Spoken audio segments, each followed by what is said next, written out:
Book 23. The Trunk of the Olive Tree. The old nurse went upstairs exulting, with knees toiling and patter of slapping feet, to tell the mistress of her lord's return, and cried out by the lady's pillow. "Wake, wake up, dear child! Penelope, come down, see with your own eyes what all these years you longed for. Odysseus is here. Oh, in the end he came, and he has killed your suitors, killed them all, who made his house a bordel, and ate his cattle, and raised their hands against his son." Penelope said, "Dear nurse, the gods have touched you. They can put chaos into the clearest head, or bring a lunatic down to earth. Good sense you always had. They've touched you. What is this mockery you wake me up to tell me, breaking in on my sweet spell of sleep? I had not dozed away so tranquilly since my lord went to war on that ill wind to Ilium. Oh, leave me, back downstairs. If any other of my women came in babbling things like these to startle me, I'd see her flogged out of the house. Your old age spares you that." Eurycleia said, "Would I play such a trick on you, dear child? It is true, true as I tell you, he has come. That stranger they were baiting was Odysseus.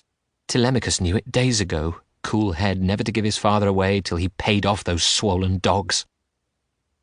The lady, in her heart's joy, now sprang up, with sudden dazzling tears, and hugged the old one, crying out, "But try to make it clear. If he came home in secret, as you say, could he engage them single-handed? How?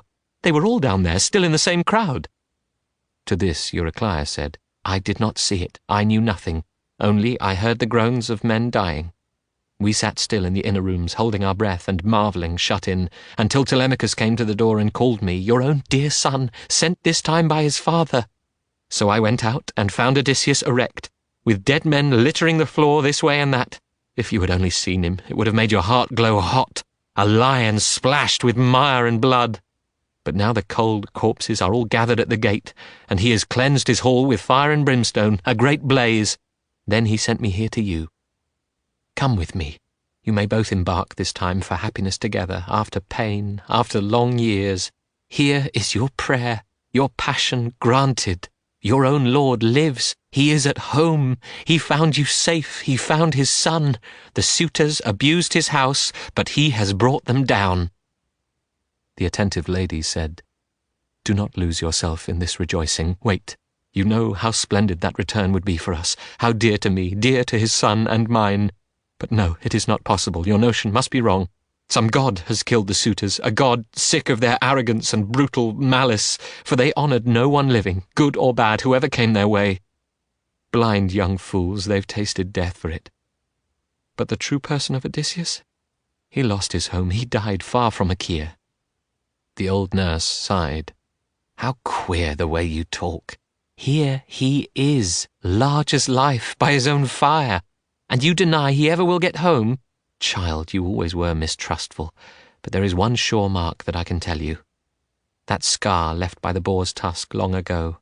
I recognized it when I bathed his feet, and would have told you, but he stopped my mouth, forbade me in his craftiness. Come down, I stake my life on it. He's here. Let me die in agony if I lie." Penelope said, "Nurse dear, though you have your wits about you, still it is hard not to be taken in by the immortals. Let us join my son, though, and see the dead and that strange one who killed them." She turned then to descend the stair, her heart in tumult. Had she better keep her distance and question him, her husband? Should she run up to him, take his hands, kiss him now? Crossing the door-sill, she sat down at once, in firelight, against the nearest wall, across the room from the Lord Odysseus. There, leaning against a pillar, sat the man, and never lifted up his eyes, but only waited for what his wife would say when she had seen him.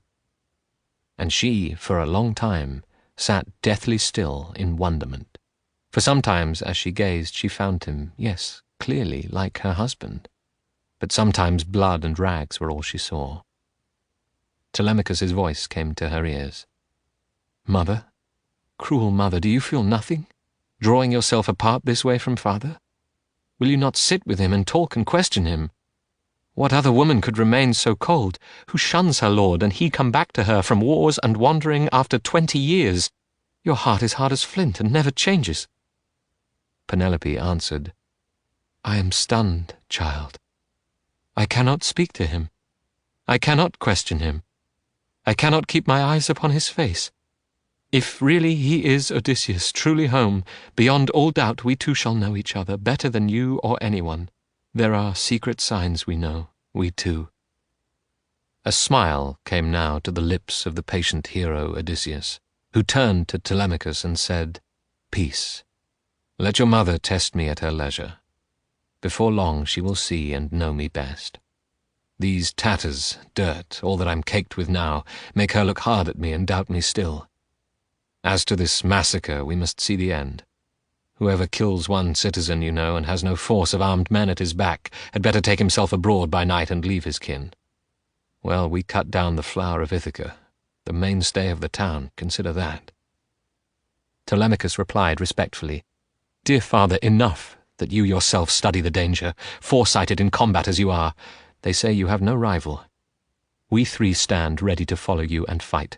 I say, for what our strength avails, we have the courage." And the great tactician Odysseus answered, "Good. Here is our best maneuver as I see it. Bathe, you three, and put fresh clothing on.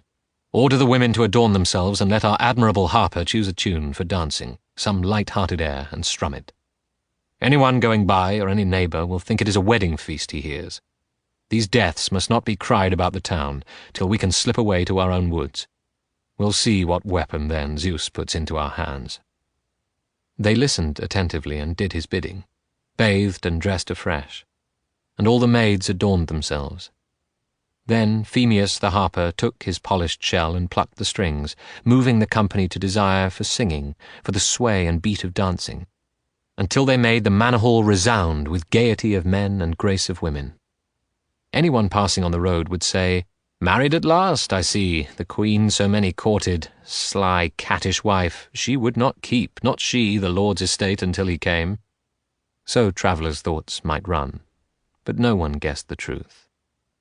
Great-hearted Odysseus, home at last, was being bathed now by Eurynome, and rubbed with golden oil, and clothed again in a fresh tunic and a cloak.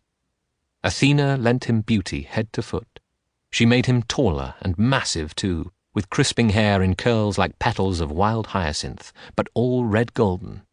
Think of gold infused on silver by a craftsman, whose fine art Hephaestus taught him, or Athena, one whose work moves to delight. Just so she lavished beauty over Odysseus's head and shoulders. He sat then in the same chair by the pillar, facing his silent wife, and said, "Strange woman, the immortals of Olympus made you hard, harder than any.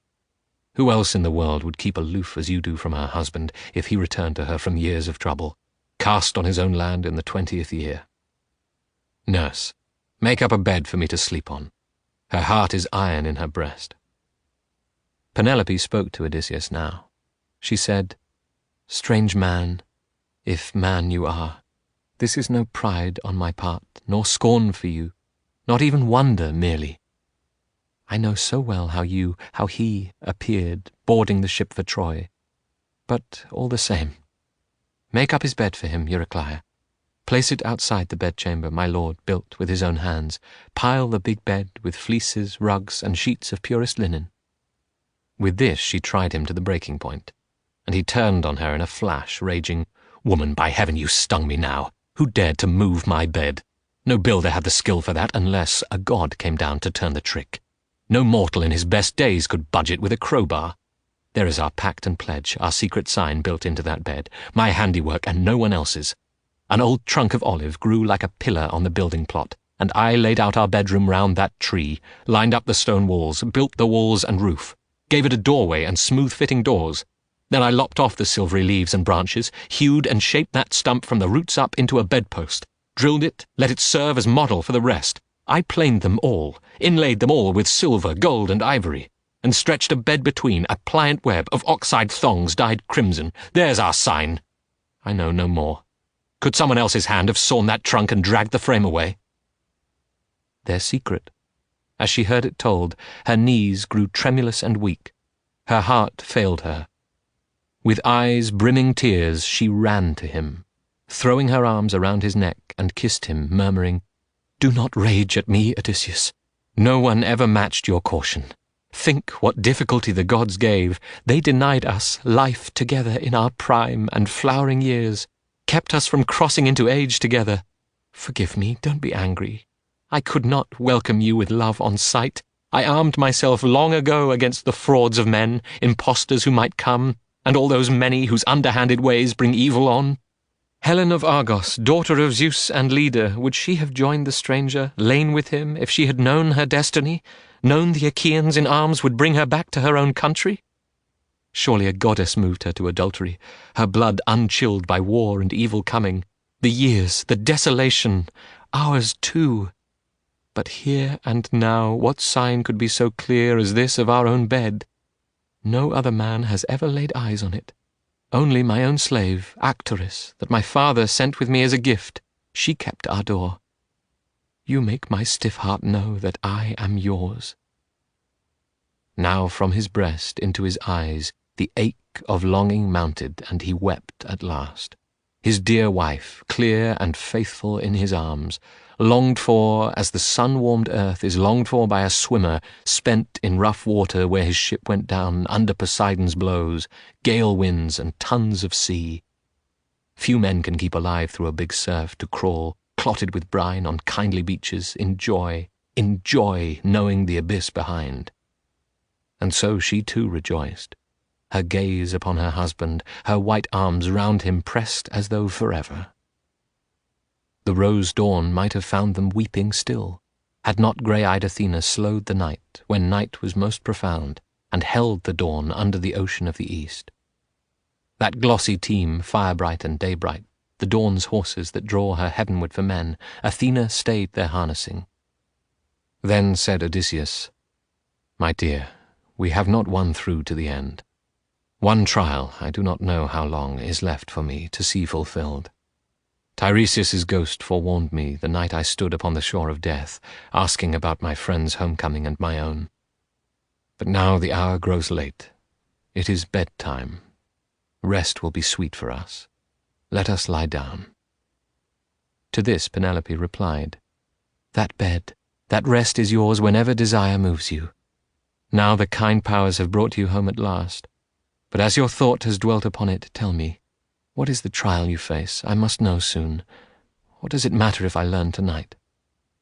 The teller of many stories said, "My strange one, must you again and even now urge me to talk? Here is a plodding tale, no charm in it, no relish in the telling.